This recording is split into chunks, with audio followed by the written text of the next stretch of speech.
Aries, hi! Welcome to Mr. Queen PH at ito ang inyong monthly reading for May 2025. So, if you're interested in private readings, meron tayong link sa description at sa pinned comment. Paka-check nyo na lang information kung paano mag-book for a private reading. And please subscribe to our channel to show your support. Like, share this video at comment na rin kayo kung kayo ay naka-resonate. Okay, so let's see Aries. So astrologically, ang energies ngayong May ay mas maganda kaysa sa nung April, no? So kasi ngayong May ay halos lahat ng planets nakadirect except for Pluto na mag-retrograde ngayong May 4. So Pluto is the planet of transformation, change, endings, new beginnings. So maaring meron kang i-reassess sa sarili mo kung ano yung mga bagay na kailangan mo nang i-let go, taong mga kailangan mo nang i-cut off sa buhay mo, mga things that are no longer serving you to be open for transformation and change ngayong May.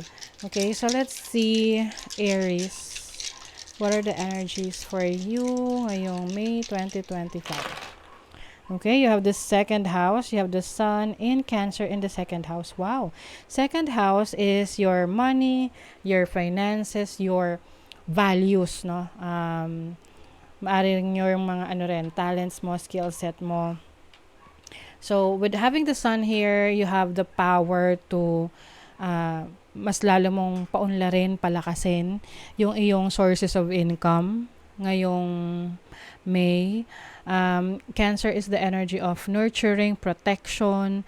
So, maari ring meron kang mga i-explore sa yung mga talents and skill set mo, mga abilities mo that will bring more income sa'yo, no? Maaring meron kang aaralin, bagong skills, tapos itong skills na to, pwede mo siyang i-monetize at magamit para magdagdag ng new source of income, or para sa iba sa inyo, pwedeng bagong full-fledged na trabaho, 'di ba? Major job talaga. I also see you na taking care of your finances. Maaring kukuha ka ng mga insurances or pwedeng mga investments na kung saan mas mapapalago mo yung pera mo. Some of you meron din kayang mabibili na lupa or bahay for your family. So, you have, this is now this, meron ditong delays, limitations. So, some of you maaaring maka-experience ng limitations or delays when it comes to your money. Yung tipong, yes, may mga darating but may delay. Pero I think within May, maayos or darating rin yan. May delay nga lang, okay? So, be more patient with that dahil may reason kung bakit yun nade-delay. Kasi maaring hindi mo kailangan munang magamit yon or mapasayo yung pera na yon for a good reason, okay? You also have Urus. This is about strengthening your body, your mind, your spirit. So, yung iba sa inyo, magpapalakas kayo ng katawan ninyo. You are going to be more active, going out, being more, kumbaga, mas may movement, no? Yung iba sa inyo, babalik kayo sa pag-exercise, pag-gym, or mas magiging active ka na hindi ka madalas lang laging nasa bahay at nakaupo, no? So, mas, you want to be more spontaneous. Ayan. And then, you also have Dagas. This is about self-love, practicing self-love, self-care. So, I think, meron kang mga activities na gagawin to improve yourself, to take care of yourself, no? Alam naman natin kung ano yung mga different ways to self-care and self-love, diba? So, paring meron kang mga bakasyon na pupuntahan. Yung iba, mas mag-spend kayo ng time with yourself na nasa salon o kaya papamper nyo yung sarili nyo. Yan. Okay, let's see what else. For Aries. Ngayong May 2025. Harvest. O, meron kang aanihin. Kung meron kang investment, maaring nakikita mo na yung interest, yung kinikita ng investment mo. Kung may business ka, you see na it's growing. You also have destiny. So, yung iba sa inyo, Aries, nililid kayo sa inyong destiny. Kung saan kayo mas mapapabuti, saan talaga yung purpose ninyo, yung life's purpose ninyo. You also have psychic protection. So, maging aware sa paligid ninyo or sa sitwasyon ninyo. If you feel na something is off, so iwasan nyo na kasi maaring meron dyang mga tao na nagbibigay ng negative energy sa'yo. So make sure na protect nyo rin yung sarili ninyo. Maraming ways to protect our energies. You can use different tools like yung mga bracelet, crystals, that will help you protect your energies. Okay, let's see what else. Aries, you have the Ace of Cups. This is a new source of happiness. You have the Knight of Swords. Some of you may bagong relationship, no? Kung kayo ay single. Yung iba naman, this can be mas nag-elevate yung inyong relationship, no? Higher level of commitment. Yung iba kayo ay mag-aasawa. Oo. Meron dito ikakasal kasi maaring buntis na or nakabuntis, no? This is also a new beginning for a business or a career kasi meron ditong pag-aaral, merong research, may training.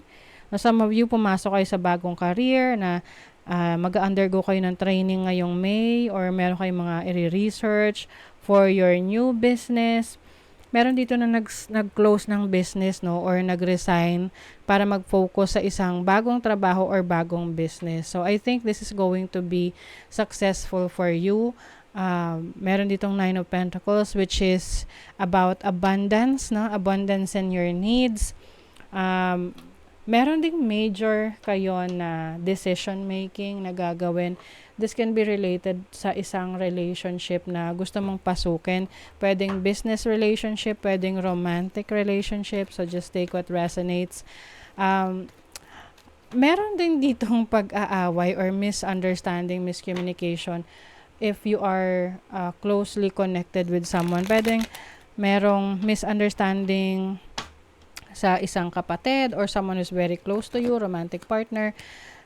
Dahil sa desisyon na hindi nyo pinagkasunduan. So, kailangan pag-usapan nyo lang ng maayos para hindi naman maging malaki pa yung problema.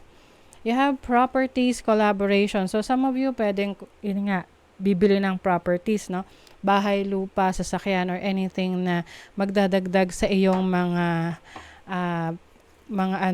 assets. Ayan. There's also collaboration. Pwedeng makikipag-work ka sa iba. This can be business transaction, business deals, business partnership, or collaboration with your katrabaho. Parang meron ditong agreement, no? You are agreeing to a contract. So, there are times na kailangan mong mag-say no, hindi mo kailangan na yes ng yes. Lalo na kung hindi ka sigurado or hindi ka pa ready. Okay? So, if there is someone na nagtatry na go-offer sa'yo, oh, bili mo tong condo na to, maganda to, yada yada. Pero, hindi ka pa pala ready. Kaya lang, napasubo ka kasi kaibigan mo. 'di ba? Sino ba ang magiging responsible doon? Ikaw. Doon sa payment na yon. Kung hindi ka pa ready, okay lang. Kung sa tingin mo nakakahiya, okay lang. Say no. Kasi ikaw yung mahihirapan.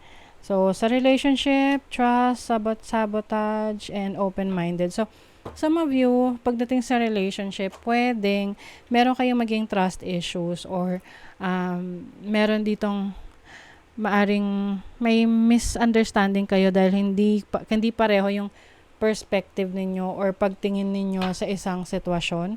So, kailangan lang dito ay mag-usap ng maigi para magkaintindihan kasi hindi nyo pag-uusapan, paano nyo may express yung gusto nyong ipahiwatig dun sa other person.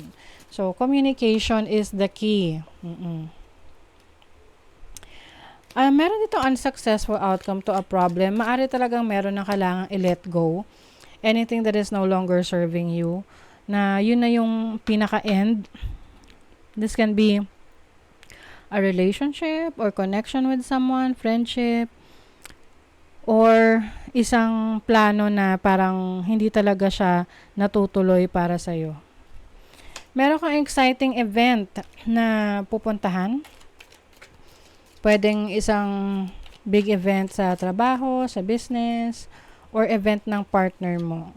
Be careful daw in taking risks. So, like what I mentioned kanina, anything na hindi mo pa kayang i-handle, hindi ka pa handa, hindi ka sure, wag mong pasukin.